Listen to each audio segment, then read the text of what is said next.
పాలమూరు రంగారెడ్డి ఇవాళ అన్న press meet కూడా పెట్టి మంచిగా చెప్పిండు.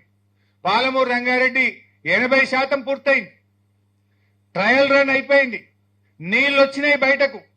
కేవలం ప్యాకేజ్ 3లో రాళ్ళు వచ్చినాయి కొద్దిగా, ఒక 3-4 కిలోమీటర్లు ఆ రాళ్లు బ్లాస్ట్ చేసి కెనాల్ త్రూ చేయాలి అంతే. టనల్ అయిపోయింది, పంప్ హౌస్ అయిపోయింది, సబ్ స్టేషన్ అయిపోయింది, ఎవ్రీథింగ్ ఈజ్ రెడీ. జస్ట్ 4-5 కిలోమీటర్లు ఆ రాళ్లను బ్లాస్టింగ్ చేసి కాలువ త్రూ చేస్తే పాలమూరు జిల్లాలో 50 టీఎంసీల నీళ్లు మనం నింపుకునేది ఉండే వానకాలంలో.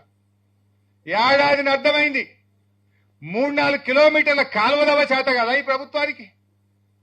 ఆ 3-4 కిలోమీటర్లు ప్యాకేజ్ 3లో కాలువ తవ్వి ఉంటే నాగాపూర్ రిజర్వాయర్లో 8.5 టీఎంసీలు, ఏదుల్లో 6.5 టీఎంసీలు, వట్టెంలో 16 టీఎంసీలు, కర్వెనలో 17 టీఎంసీలు, మొత్తం 50 టీఎంసీల నీళ్లు మనం నిలుపుకునే అవకాశం ఉండే కదా. మీకు తెలివి లేక నీళ్లు వాడక 65 టీఎంసీలు ఆంధ్రాకి ఎక్కువ ఇస్తారు ఈ సంవత్సరం. ఇంకా 2 ఏళ్ళు అంటుండు. ఏంది వాళ్ళ ఉద్దేశం? జల్లి పూర్తయితే అంతా కేసీఆర్ చేసిండు అనుకుంటారని ఓ 2 ఏళ్ళు వడబెట్టి మళ్ళీ నిన్న ఉత్తమ్ పోయి ఇంకా 2 ఏళ్ళకి చేస్తారట మెల్లగా. ఆడ ఉన్న పని ఏంది? గట్టిగా చేస్తే 4 రోజుల పని ఉన్నది.